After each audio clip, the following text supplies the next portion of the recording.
Jazmina Barrera nació en la Ciudad de México en 1988. Fue becaria de la Fundación para las Letras Mexicanas y del FONCA en Jóvenes Creadores. El ensayo literario es la horma de su voz. Su primer libro de ensayo, Cuerpo Extraño, le valió el premio Latin American Voices, por lo que fue publicado en inglés. Colecciona faros, a tal grado que publicó Cuaderno de Faros. Es editora y socia fundadora del sello independiente Antílope. Con ella vamos a platicar hoy aquí en Palabra de Autor.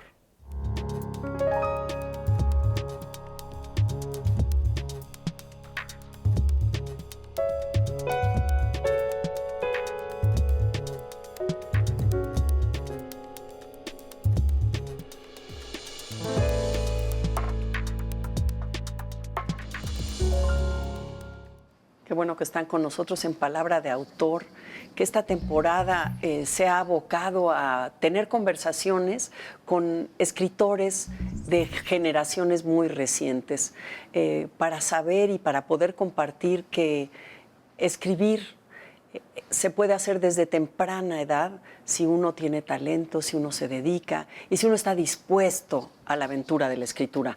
Jazmina Barrera, qué bueno tenerte aquí. Qué gusto, Mónica. Muchas gracias por la invitación. De verdad que tengo muchas preguntas que tienen que ver con, primero, con la admiración de que seas una escritora que puedo leer con deleite, que tengas un proyecto alrededor del ensayo, pero quiero, para nuestro auditorio sobre todo, empezar desde el principio, porque la pregunta siempre está latiendo ahí: ¿cómo sabe uno que quiere ser escritora?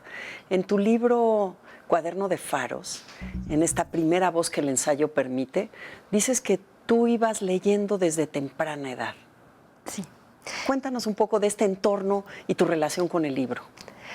Pues yo creo que tiene que ver mi gusto por la escritura con dos cosas. Lo he pensado últimamente. Una de ellas es que iba yo a una escuela maravillosa, hippie, en el sur de la ciudad, donde desde muy chicos nos inculcaban el gusto por la escritura. Nos pedían cada 2 días, cada 3 días que escribiéramos textos libres, y esos textos después los compilábamos en panfletitos que hacíamos con imprentas de tipos móviles, y era mi máxima ilusión. ¡Qué bonito! Me acuerdo perfecto incluso del primer texto que escribí que se publicó en una de estas imprentas, que era sobre mi gata que acababa de tener gatitos. Y entonces yo escribía mucho y me gustaba mucho escribir. Y por otro lado, mi madre tenía ideas de la educación muy particulares. Entonces, por ejemplo, nunca me dejó ver la tele. Y no es que lo planteara ella así, sino que ella decía que vivíamos tan al sur de la ciudad que no llegaba la televisión. Y yo se lo creí. Entonces, toda mi infancia no tenía televisión. Soy hija única, entonces tenía un poco que inventar juegos, inventar cosas para entretenerme, y una de esas cosas era la lectura. Entonces todas las noches, desde que tengo yo memoria, leía antes de dormir, con mi madre mucho tiempo y después yo sola. Entonces es algo muy natural y muy parte de mi vida. Y además tu madre es artista plástica. Mi madre es pintora. Digamos sí. que vivías también en un ambiente donde la posibilidad de crear estaba ahí, ¿no? Sí, sin duda. Mi papá es museógrafo, mi mamá es pintora, mis tíos son escultores, etcétera. Entonces, siempre me interesó la creación de distintas maneras. Fíjate qué interesante ahorita que dices lo de museografía, porque pienso que tal vez la museografía o tu inclinación al ensayo abreva un poco de los dos, de la parte creativa de la plástica y la parte ordenadora de un caos, ¿no? Que puede ser un museo. Sí, claro. Bueno, uno de los temas de este libro de Cuaderno de Faros es el coleccionismo, ¿no? Y estas ganas de, como dices tú, ordenar o desordenar o hacer collages en la vida, ¿no? Claro. Y acomodando y dar sentido a las cosas según el orden. Entonces tú eras una niña rodeada de libros, que no veía la tele, entonces no podía platicar de la tele. Es que estos son ingredientes importantes, porque quiere decir que desde muy temprana edad tú ya tenías unas lecturas que difícilmente pueden alcanzar otros que no hayan dedicado ese tiempo. Me gusta mucho un término que usas, cuentas que tenías los libros que habías leído y que llegó un momento, que quizás es el presente y desde hace tiempo, en que tienes más libros de los que puedes leer y que para eso hay un término en japonés. ¿Qué tal? Que se llama sundoku, quiere decir esto, los demasiados libros, los libros que no puedes leer. Pero que como coleccionista y escritora y lectora no puedes evitar, ¿no? No, para nada. Y no me arrepiento. La verdad es que de pronto veo mi casa atestada de libros y digo, qué barbaridad, habría que hacer algo con esto.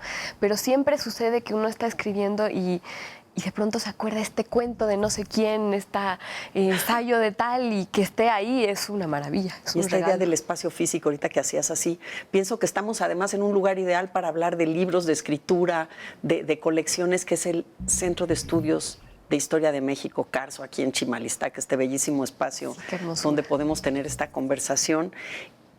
Entonces, intuyo que ya sabías, o deduzco, que ya sabías que querías ser escritora cuando te vas a NYU a estudiar escritura creativa, ahí en Nueva York. Sí, yo creo que desde antes, porque antes de NYU estuve en la Fundación para las Letras Mexicanas, y una de las cosas maravillosas de las becas que dan a jóvenes escritores es esta posibilidad de decir, bueno, por lo menos 2 años que tengo esta beca, soy escritora, porque me pagan por escribir.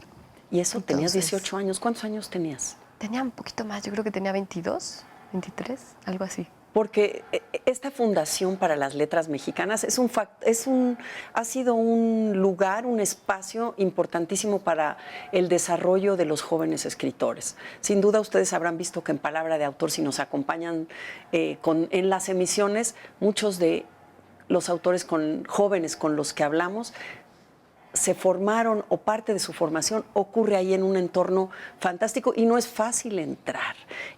Muchísimos jóvenes, tienes que ser menor de 30 años para solicitarla, ¿no? Sí. Y ahí tú ya sabías que querías escribir ensayo. Sí. Yo venía de estudiar letras inglesas en la UNAM, y ahí conocí, yo creo que a muchos de mis ensayistas favoritos, Virginia Woolf, Chesterton, también escritores de habla hispana, Borges, etcétera. Y ahí surgió mi amor por el ensayo. Yo creo que también era un asunto de cercanía, venía de la academia, estaba escribiendo ensayos académicos, sí. Entonces tenía cierta familiaridad con el género también. Y lo llevé, por supuesto, a otro lugar, desde el ensayo literario, personal, etcétera. Eso es muy importante que lo digas, porque el ensayo literario, que tiene una enorme tradición en nuestro país también, es un género que quizás el lector común, no acude con la misma intensidad por desconocimiento, porque yo creo que es como un paseo. Sí. Y de ello vamos a hablar, Jazmín, ahorita que regresemos del corte aquí en Palabra de Autor. No se vayan.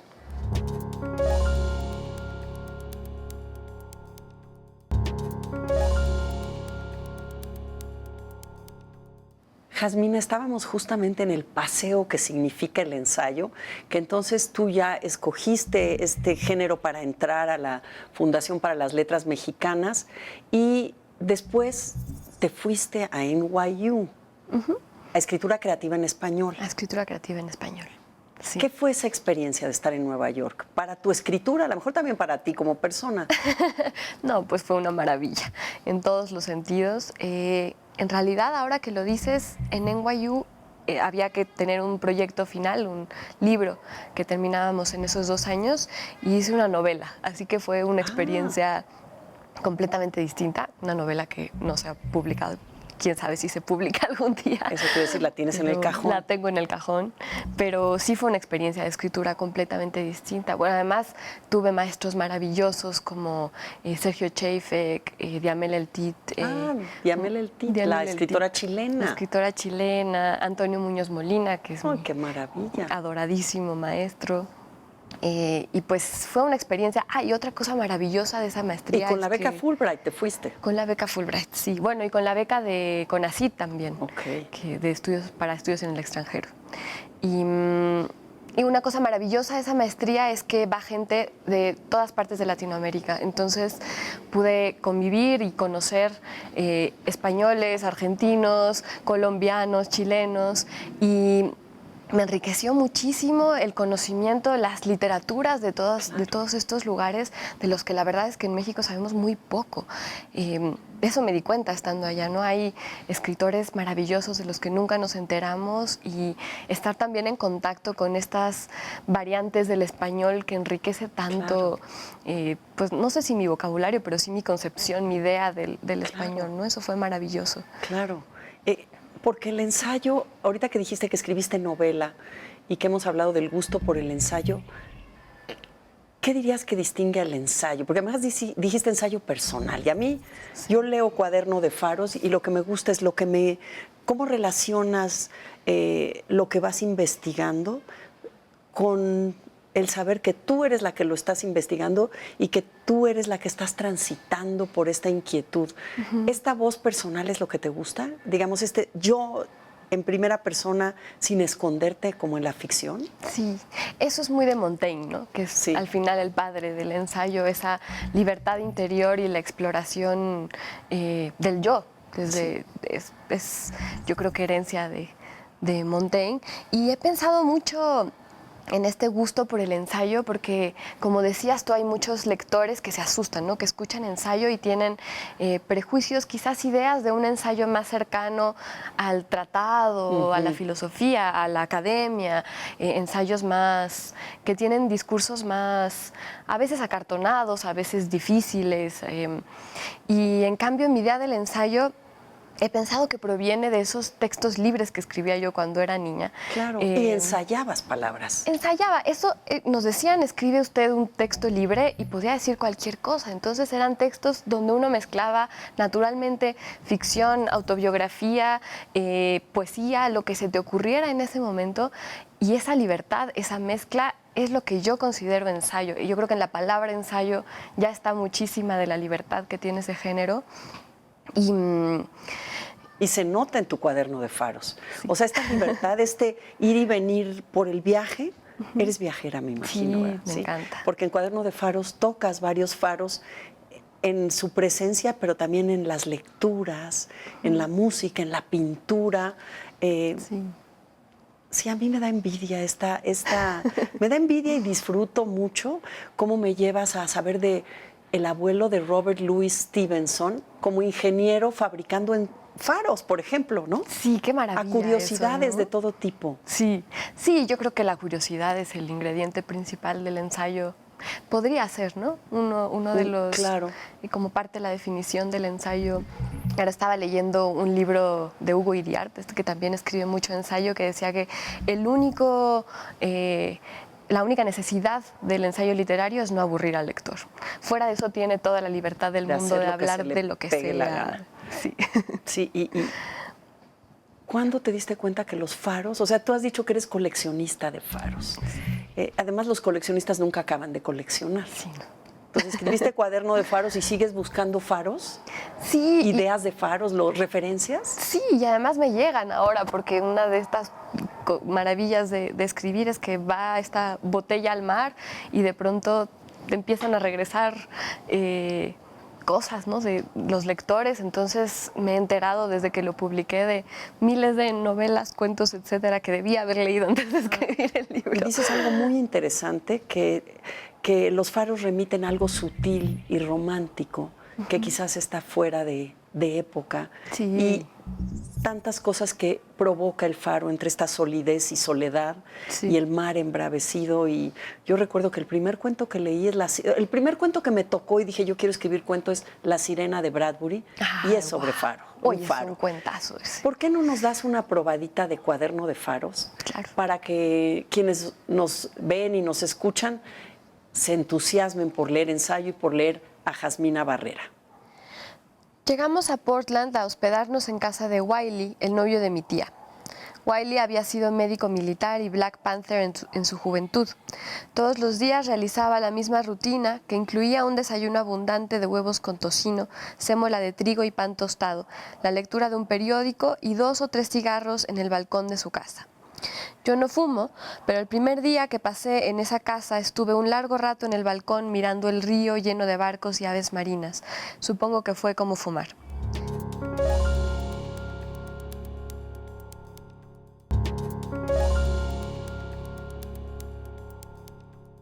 Cuaderno de faros de Jazmina Barrera nos hace pasear, acompañarla con esa mirada, el asombro, y después lo tejes con muchos referentes y haces del faro una posibilidad casi infinita. Los temas te encuentran, tú los buscas, y si en este libro fueron los faros, anteriormente trabajaste el cuerpo.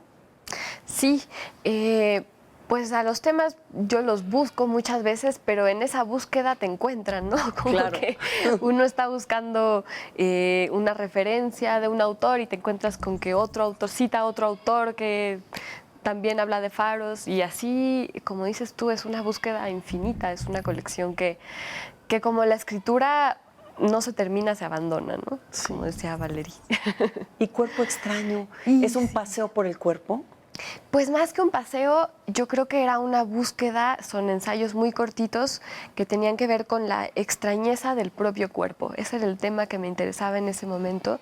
Yo padecí una migraña que me duró como 4 meses, un poco más, y en ese momento comencé a desconocer mi propio cuerpo y a hacer esta investigación. Desde distintos aspectos, ¿no? La literatura, la medicina, la biología, el psicoanálisis, todo relacionado con el cuerpo, con temas como los tics, la risa, el frío.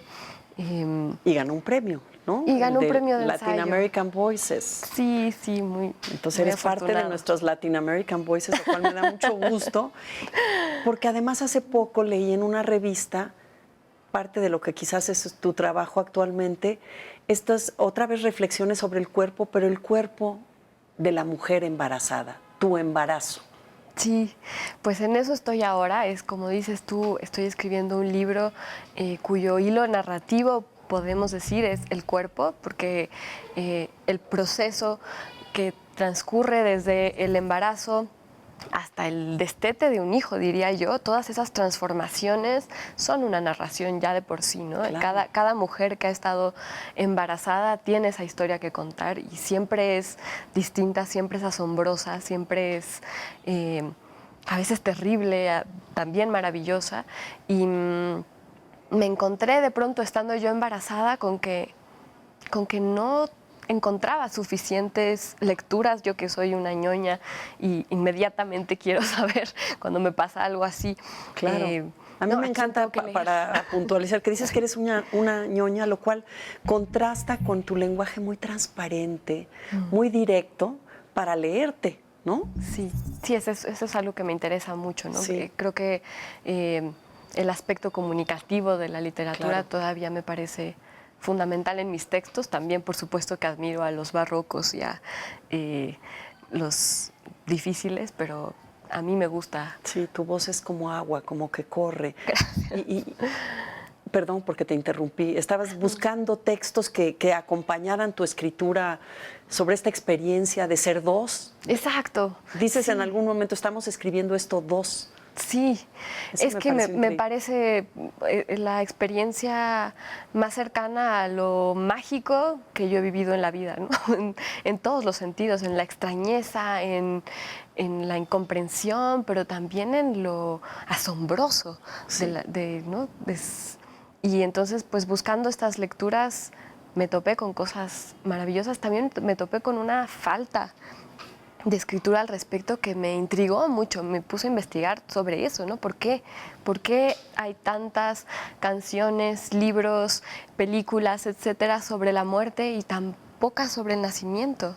Fíjate qué interesante, porque además ahorita que decías que todas las mujeres tenían algo que contar, en muchas reuniones de mujeres, en cuanto hay una embarazada, todas contamos y compartimos nuestra experiencia frente al embarazo y al parto. Es como una necesidad de tejer alrededor de algo que es, además, dura, se acaba y que se puede olvidar si no lo retienes, si no lo recreas. Sí. Pero paradójicamente no hay literatura y, digamos, sobre todo el ensayo alrededor del embarazo, ¿no? De la gestación, Hay poco.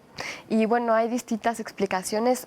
Uno de los textos que encontré que más me asombraron fue un ensayo de Ursula K. Le Guin, esta escritora que murió recientemente, Sí. donde dice que ella siente que es una... Bueno, que hay una paradoja en el feminismo, ¿no? Porque muchas veces creemos que ser feminista significa renunciar a la maternidad o enfocarnos solamente en nuestro trabajo, evadir esta parte de nuestra experiencia, y ella lo que dice es que al olvidarnos de esta parte de la experiencia, la humanidad se está perdiendo de testimonios fundamentales para entender nuestra condición, ¿no? Yo creo que sí habría que seguir escribiendo sobre esto infinitamente. Claro, y no tendrá que ver con una literatura donde hay un prejuicio de los temas que son privativos de las mujeres. Por supuesto, eso es otra cosa que ella dice, las mujeres que muchas veces inconscientemente o porque estamos inmiscuidas también en esta cultura del patriarcado, terminamos escribiendo de lo que creemos que le puede interesar a los hombres también, ¿no? Claro. O que también le interesa a los hombres, ¿no? Y tenemos esta idea de que estos temas femeninos no le interesan a quien no es madre, ¿no? Claro, pero quizás también tu faceta de editora en este sello independiente Antílope te permita poder publicar, digamos, los temas que decidan entre el grupo que forma tu trabajo como editora. ¿Cómo complementa tu parte de escritora? Bueno, de mamá, de ciudadana, etcétera. Sí, qué bueno que lo mencionas. Justo creo que si bien el trabajo de escritor puede ser muy solitario, el trabajo de editor para mí es hacer comunidad, ¿no? Y en este aspecto de la maternidad ha sido muy interesante. Por ejemplo, estamos a punto de publicar un libro de una escritora neoyorquina que se llama Rivka Galchen, que se llama Pequeñas Labores. Y son ensayitos, relatos muy pequeños sobre maternidad, con un sentido del humor fabuloso, que habla del libro de la almohada y también habla de Godzilla y de Frankenstein. Es una maravilla que encontramos, y precisamente queremos darle voz a estos temas, a estos autores que creemos que valen mucho la pena. Pues ya lo quiero leer, y el tuyo también, tus ensayos, gracias. Porque de veras el ensayo es una compañía muy distinta a la de la novela, a la del cuento. No es una sacudida, es más una sensación de llevarte de la mano y de promover tus propias obsesiones, inquietudes. Es como un diálogo en silencio con el que escribe y con uno mismo. Sí, sin duda, lo has dicho perfectamente. Entonces, ¿la novela seguirá en el cajón o qué va a pasar? Esa novela, pues creo que se transformará. Ahora tengo la fortuna de tener la beca de jóvenes creadores del FONCA, y esa novela se está transformando en un libro sobre el Museo de Historia Natural de la Ciudad de México, que quizá maravilla. Exista algún día. Sí, digo, una huella en muchas Ojalá. generaciones de quienes crecimos en esta ciudad. Jasmina, muchas gracias por esta conversación. Muchísimas gracias a ti. De veras ha Mónica. sido un gusto, y Un además placer. felicito que hayas hecho esta trayectoria y que podamos leerte desde tus años todavía jóvenes. O sea que tenemos a Jasmina para seguirnos asombrando Ojalá mucho, que sí. Muchas mucho gracias. tiempo. Gracias. Gracias a ustedes por acompañarnos en Palabra de Autor. Nos vemos en la próxima emisión.